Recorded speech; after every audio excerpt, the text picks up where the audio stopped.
Profiel, capítulo 9, os castigos de Jerusalém. Como nós verificamos no capítulo anterior, as práticas idolátricas, que eram muitas, e a pior delas fazia alusão aos rituais dentro do templo, ao ídolo Tamuz, com aquela idolatria que chegava a causar a irritação nas narinas do Todo-Poderoso. Aqui diz que faziam cócegas e que ele estava a ponto de justamente sentenciar o povo. E sentenciaria, e realmente aconteceu. Lembrando que, geralmente, quando eles faziam esses rituais a Tamuz, eles levantavam os galhos, e galhos de videira, diga-se de passagem, a árvore que simbolizava o próprio povo de Deus. Então essa questão de levantar os galhos de videira era muito usado nesses rituais ligados, direcionados a Tamuz. E é o que justamente esses galhos faziam diante do Senhor, causando uma irritação.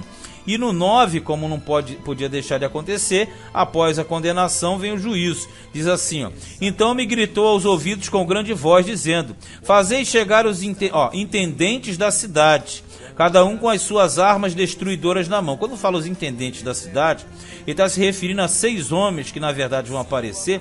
Esses intendentes são aqueles que dominam, os que administram a cidade. E esses homens, vai ser interessante a contagem aqui no versículo 2, ó. E eis que vinham 6 homens a caminho da porta alta, que olha para o norte, cada um com as suas armas destruidoras na mão, e entre eles um homem vestido de linho, com um tinteiro de escrivão à sua cinta.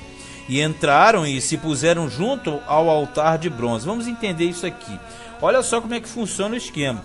Após ser narrada toda a decadência e idolatria do povo, aí Ezequiel passa a ver 6 homens. Aqui diz claramente: fazei chegar os intendentes da cidade. Os intendentes não são pessoas aqui, são aqueles representantes que já estão designados para destruírem a cidade. Veja bem, são 6. Você sabe que o número de Deus é 7, é o número da perfeição. Então, na verdade, são 6 homens que vêm aparelhados com armas destruidoras na mão, correto? Esses são da sentença. Como é o número 6, é o número da falha, dá a entender que a destruição não seria 7, não seria completa. Por que não é completa?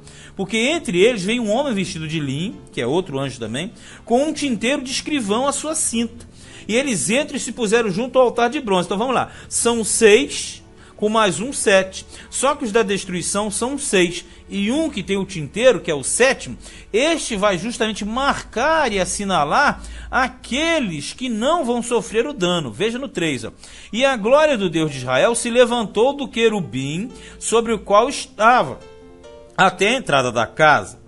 E clamou ao homem vestido de linho, que tinha o tinteiro de escrivão na sua cinta. Quando fala tinteiro, é justamente o recipiente onde se guardava a tinta, e ali o escrivão vinha com a pena, né? Ou pena de ferro, ou pena de pássaro mesmo, e ali ele escrevia, né?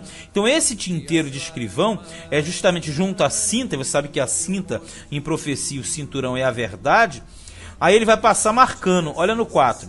E disse-lhe o Senhor: passa pelo meio da cidade, pelo meio de Jerusalém, e marca com um sinal as testas dos homens que suspiram e que gemem por causa de todas as abominações que se cometem no meio dela.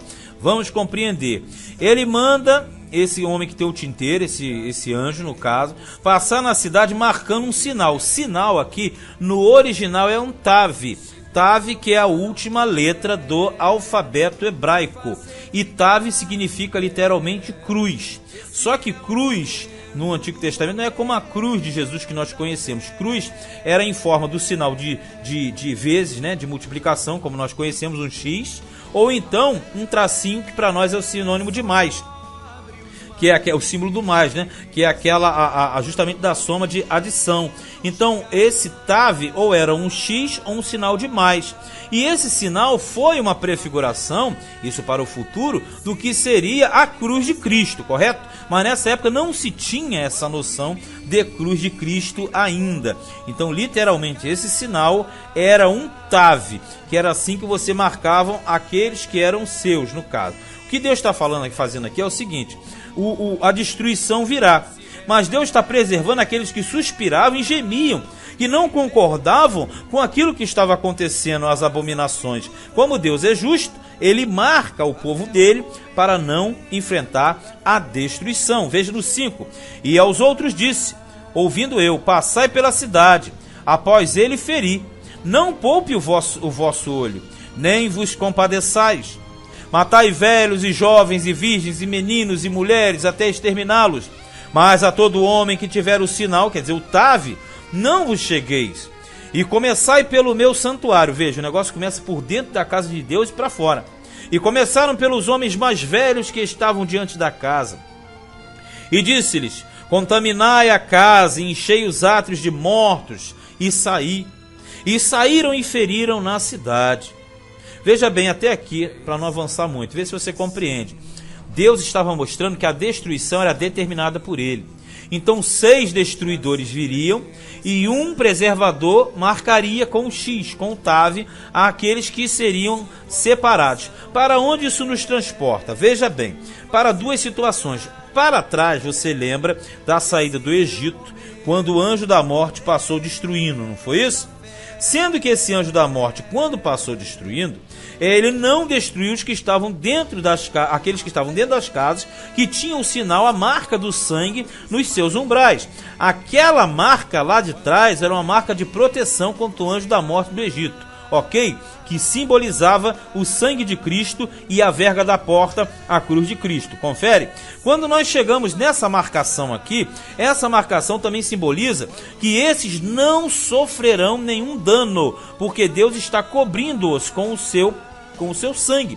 Então essa cobertura, essa marca de tinteiro, na verdade simboliza os marcados de Deus, aqueles que não sofrerão.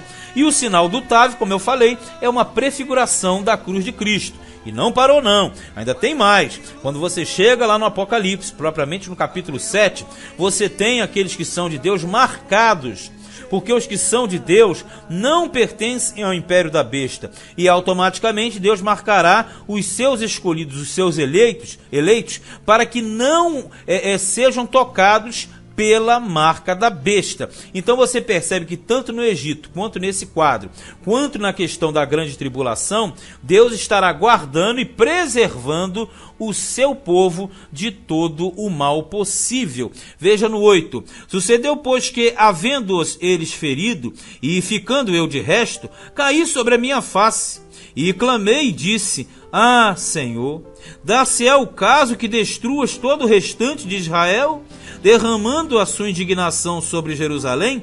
Veja que o profeta Ezequiel, assim como Jeremias e lá no passado o próprio Abraão, ele tem medo que o Senhor acabe com tudo, mas só que Deus é justo.